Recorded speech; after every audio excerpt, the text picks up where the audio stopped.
अच्छा, तो हम बात कर रहे थे जाने से पहले सेकंड सेशन में कि पेरिस एग्रीमेंट क्या है, ठीक है ना?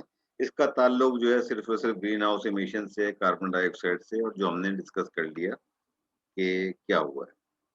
अच्छा, अब हाइड्रो इलेक्ट्रिक पावर प्लांट जो है कितनी तरह के होते हैं? ये 3 तरह के पावर प्लांट्स होते हैं, ठीक है ना? एक तो होते हैं कि जो कि नॉर्मल जो हाइट से जो हम यूज़ कर रहे होते हैं ना, लो हेड वाले होते हैं, मीडियम हेड वाले होते हैं, हाई हेड वाले होते हैं।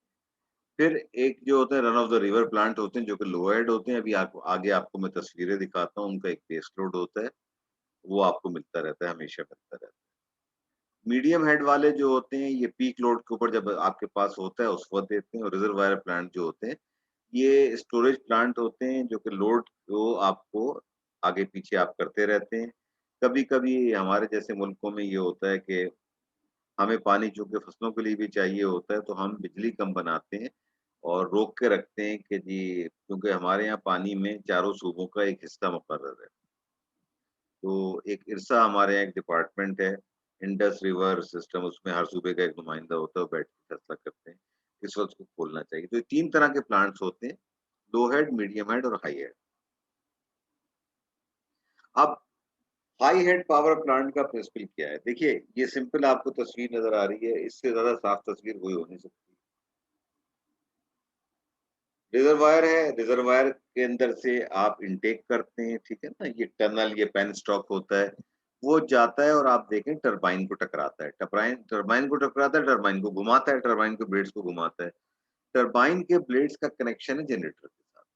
जब जनरेटर घूम चलता है, बिजली यानी ये मैकेनिकल एनर्जी जो उसकी ट्रांसफर होती है, वो जाती है जनरेटर को।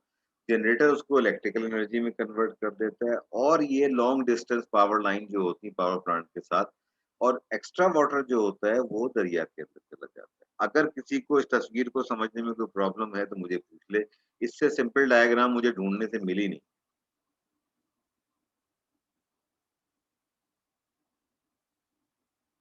जनाब, किसी का कोई सवाल है इसके ऊपर? टरबाइन और वो जनरेटर का रिलेशन किस तरह है सर? जी, कनेक्टिंग किस तरह कनेक्ट है सर? जी टरबाइन और जनरेटर जी जी जी। क्या कह रहे हैं आप? उसका कनेक्टिंग किस तरह हुआ है ये सर? आपको रॉड नज़र नहीं आ रही कनेक्ट करने के लिए टरबाइन को जनरेटर से? वो तो नजर आ रहा है सर वो। यही तो होता है मैकेनिज्म इसका, कि टरबाइन सही घूमता है, चाहे आप टरबाइन को सही। स्टीम से घुमा लें, जो मैं पहले बात कर रहा था, कि ये सारे प्लांट जो हैं इनका बेसिक प्रिंसिपल वही होता है कि आप टरबाइन को घुमाने के लिए आप स्टीम को यूज कर लें, आप हॉट एयर को यूज कर लें, आप पानी को यूज कर लें, आप वेव को यूज कर लें, आप टाइड को यूज कर लें, टरबाइन घूमेगा।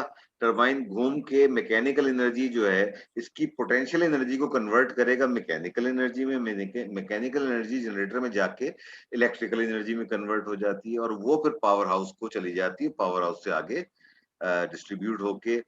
अब इसमें नहीं, मैं नहीं पढ़ना चाहता इस डिबेट के अंदर कि 500 केवीए की होती है कि 220 केवीए की होती है, कहाँ होती है।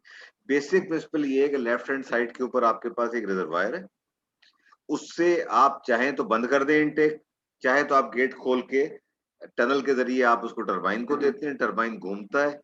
टरबाइन घूम के ब्लेड घूमने के बाद उसके ब्लेड घूम के जो जनरेटर को मूव करते हैं, जनरेटर को जो बिजली लेके आगे पहुंचा देता है। ये सिंपल सी एक डायग्राम है, ये हाई हेड पावर प्लांट की जो है, ठीक है। और ज्यादातर प्लांट जो जो कि रिजर्वायर बेस्ड होते हैं, जिनके रिजर्वायर होते हैं, जैसे कि हमने मंगला की बात की, तरबेला की बात की, थ्री गॉर्ज डायग्राम की प्लांट की बात करेंगे आगे, जो 22,000 मेगावाट का है। इन सब का प्रिंसिपल एक ही होता है। पानी आएगा, पानी की potential energy electrical mechanical energy में कन्वर्ट होती है, वो इलेक्ट्रिकल में कन्वर्ट होती है, और वो इलेक्ट्रिकल एनर्जी जो है लोगों तक पहुंच जाती है, इंडस्ट्री तक पहुंच जाती है, ठीक है। अब ये थ्री गॉर्जेस प्लांट है, दुनिया का सबसे बड़ा पावर प्लांट है, 22,500 मेगावाट का है।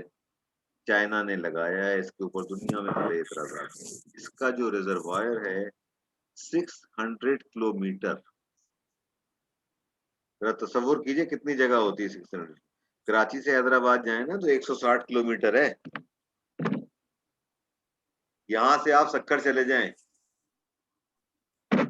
क्या 600 किलोमीटर का रिजर्वायर है इसका। अब अभी या पहले कोई बात कर रहा था, पहले सेशन में, दूसरे सेशन में कोई बात कर रहा था कि जब ये बन रहा था डैम, इसके ऊपर पूरी दुनिया के जो एनवायरमेंटलिस्ट ने एतराज किया। चाइना में तो कोई बोल नहीं सकता ना, बोलेगा तो उसको तो गोली लग जाती है।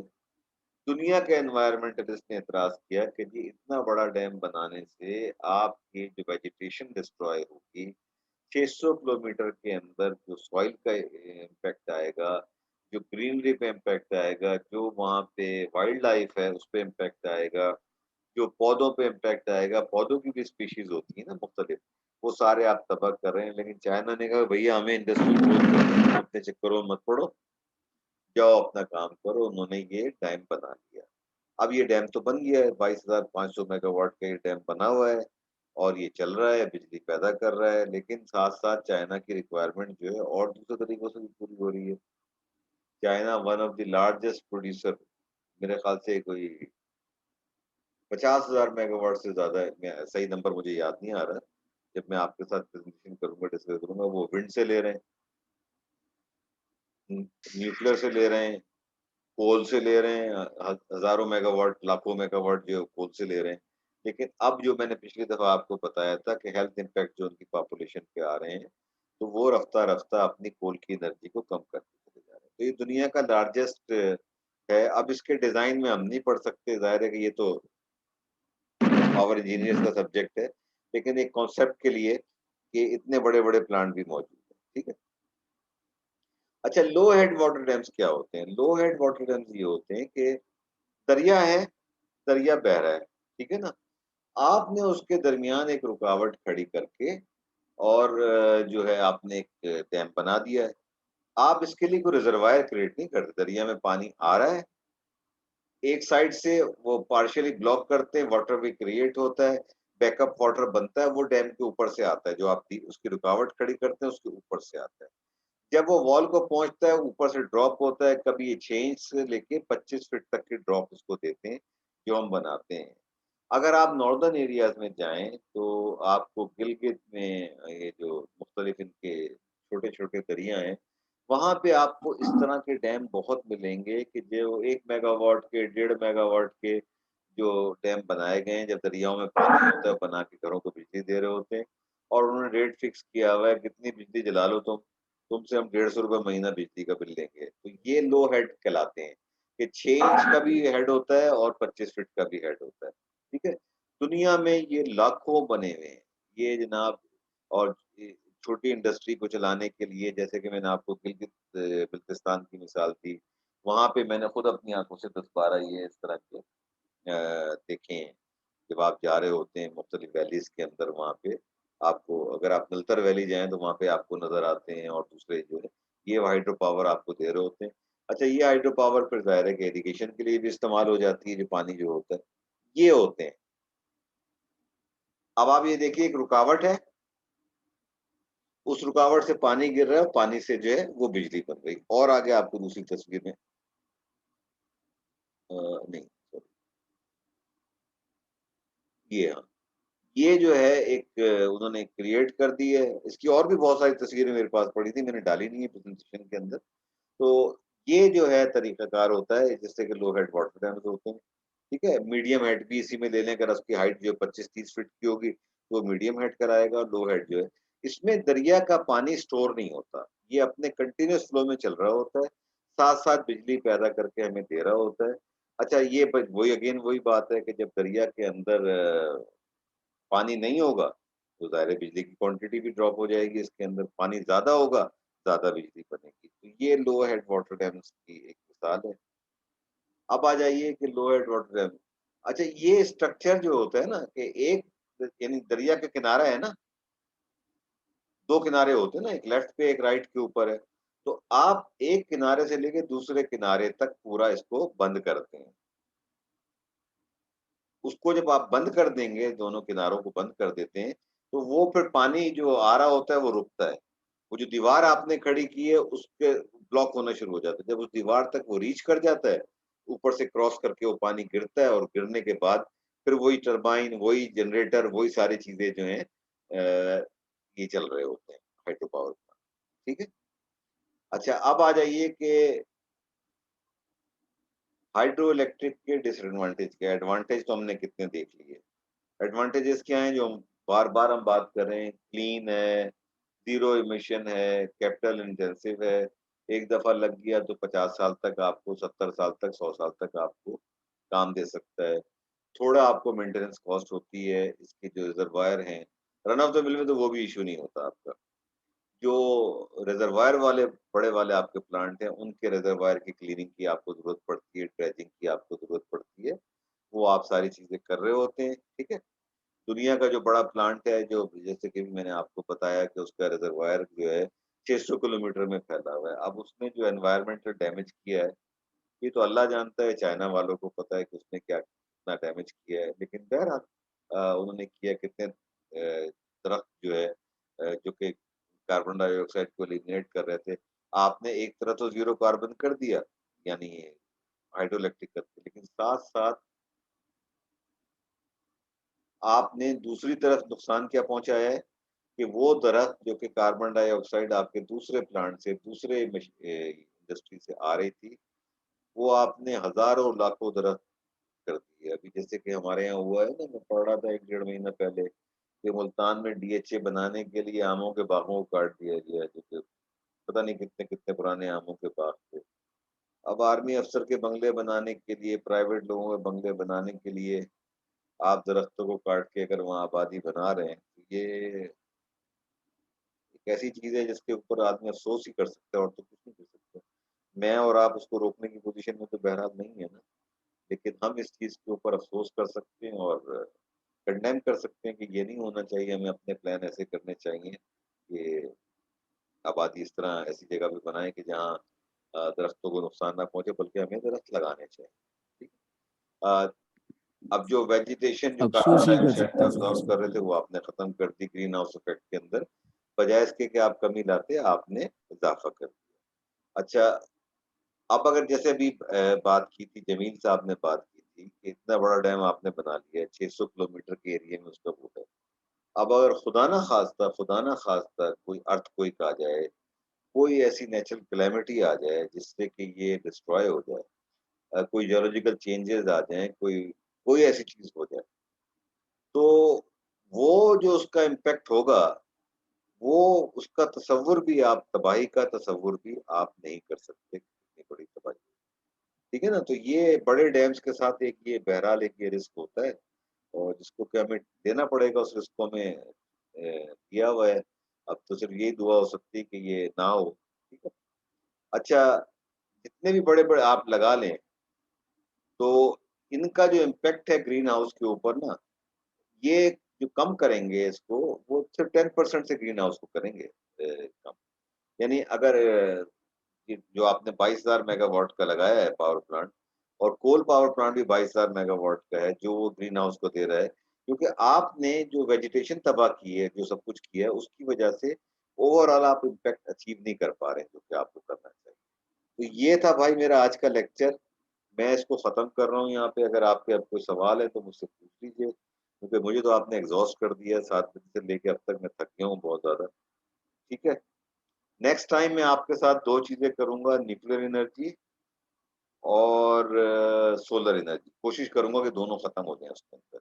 जैसे कि आज हमने ओवरव्यू और हाइडल किया है, नेक्स्ट लेक्चर में ये 2 चीजें मैंने करनी है आपके साथ, क्योंकि सिलेबस बहुत बड़ा है। इसको कंप्लीट करने के लिए फिर आप लोगों के प्रोजेक्ट भी हैं, वो अब मिड टर्म के बाद मुझे शुरू करवाने हैं। तो कोई सवाल आपके जनाब? एहसन साहब, एहसन सर साहब। मिड मिड टर्म मिड कब होगी? टर्म कब से स्टार्ट होगा? जी, जी। मिड टर्म कब से स्टार्ट है सर? मैंने देखे हैं अभी तक तो मिड जो टर्म हमने कब मैंने से? आपको बताया है कि सैटरडे को मीटिंग है, कल हमारी मीटिंग है। कुछ लोग आ रहे हैं, प्रोफेसर्स आ रहे हैं, उनसे बात करके देखिए मेरी तो आज छठी क्लास थी और लोग भी 6। हम ये चाह रहे हैं कि इस सेमेस्टर में बजाय 16 के 14 क्लासेस पे सेमेस्टर क्लोज कर दें, क्योंकि ये सेमेस्टर लेट शुरू हुआ है। अगला सेमेस्टर जो है हम फॉल का टाइम के ऊपर सितंबर में शुरू करना चाह रहे हैं। तो अगर मैं ये टाइमलाइन लूँ ना आपका कि एंड ऑफ जुलाई के अंदर मैं आपका, सॉरी एंड ऑफ जून के अंदर आपके, ज़ाहिर है कि कितने सब लोग मिलके कितने आपको टीचर्स पढ़ा रहे हैं? 9-10 टीचर तो पढ़ा रहे हैं ना, इलेक्ट्रिकल वालों को, एनवायरनमेंट वालों को, सबका हमें शेड्यूल करना पड़ेगा ना। तो हमें इसमें कम से कम 8 से 10 दिन चाहिए होंगे करने में।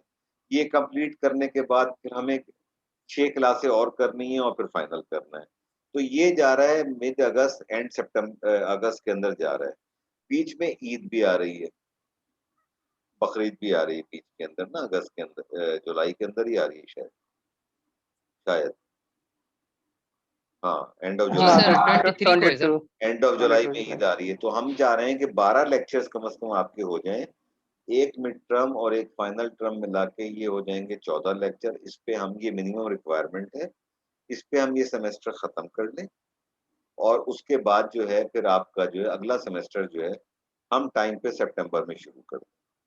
जो नए एडमिशन के लिए भी 1 जुलाई से शुरू हो रहे हैं और आपसे मेरी रिक्वेस्ट है कि आपके जो दोस्त अहबाब, वैसे तो हमने अपने फेसबुक पेज पे डाल दिया ग्रेजुएट स्कूल के इश्तहार, वैसे भी यूनिवर्सिटी ने भी इश्तहार दे दिया है, अखबार में भी आ गया है। तो काइंडली आप अपने दोस्तों को बताएं कि जहाँ-जहाँ भी वैकेंसीज मौजूद हैं, एनर्जी एनवायरनमेंट में वैकेंसीज मौजूद हैं, इलेक्ट्रिकल में शायद हमारे पास हैं या नहीं है मुझे नहीं पता। पीएचडी में तो नहीं है, लेकिन ये कि मास्टर्स में बहरहाल है। तो जो लोग अप्लाई करना चाहते हैं वो अप्लाई करें। यही मुझे आपसे कहना था। अगर आपके कोई सवाल हमें क्या हो तो मैं बेनिफिट खत्म होगा कर दूं सर? लेक्चर भाई, इजाजत लूं आप लोगों से मैं। ठीक है सर। मॉनिटर साहब आपकी जी आवाज सर, नहीं आ सही रही है। है मुझे। जी सर। आपकी आवाज नहीं आ रही है मॉनिटर साहब, मैं आपसे पूछ रहा हूँ कि अगर आपके कोई सवाल ना हो तो मैं नहीं नहीं लेक्चर। सर, कोई क्वेश्चन नहीं है सर। तुम तो ऐसा लग रहा है कि अल्लामा इकबाल से तुम्हारी कोई कोई बड़ा ही कोई दोस्ती है कि जो मैं पढ़ाता हूँ तुम्हारी फौरन समझ में आ जाता है, कोई लोग तुम लोग सवाल ही नहीं करते हो। ये मेरे लिए सर बड़ी अल्हम्दुलिल्लाह आप इतना अच्छा पढ़ाते, और मुझे जो आप बात बीच में क्वेश्चन पूछ लेते हैं उसका जवाब अल्हम्दुलिल्लाह सारे लड़के दे देते हैं। अच्छा, चलो ठीक है। 3 लड़कियां भी हैं, उनका भी नाम लिया करो। अच्छा, ये जो है ना, ये मेल शाउनिस्ट बात ना किया करो कि लड़के जी जी, जवाब लड़कियां भी आंसर देती है हाँ, माशाल्लाह। आप कहो हमारे नहीं जितने स्टूडेंट हैं 18-19, नहीं नहीं, सब लड़कियां भी देती है सर माशाल्लाह। हाँ, वो भी जवाब देती हैं। उनको इग्नोर ना किया करो, वो हमारे माशरे का एक मेजर कंपोनेंट है एग्जैक्टली हमारे। सर, माशाल्लाह। ठीक है, ओके जी। सर इस तरह से मैं तो सर इसलिए इग्नोर नहीं करता हूँ क्योंकि मैं जब भी कोई ग्रुप, सर जी बोलें, सुन रहा मुझे हूँ मैं। जब भी कोई ग्रुप मिलता है मैं उसमें लड़की इसलिए भी लाजमी लेता हूँ ताकि उनकी पार्टिसिपेशन ज्यादा से ज्यादा हो सर। बिल्कुल, बिल्कुल, बल्कि मैंने तो कहा था कि आप ग्रुप लीडर लड़कियों को बनाएं अपने ग्रुप्स का। 3 बच्चियां हैं ना, 3 ग्रुप का तो कम से कम इनको लीडर बनाएं जी ना। सर, हमारे ग्रुप के लीडर लड़की है sir. Good, very good, I am really happy. ये होना चाहिए। थैंक आप उनको आगे बढ़ाएं, थैंक यू सर। कॉन्फिडेंस दें उनको। ठीक है, एग्जैक्टली सर, इंशाल्लाह। Okay, Hafiz. Thank you sir, thank you okay so sir, much. Allah Hafiz. Allah Hafiz. Allah Hafiz.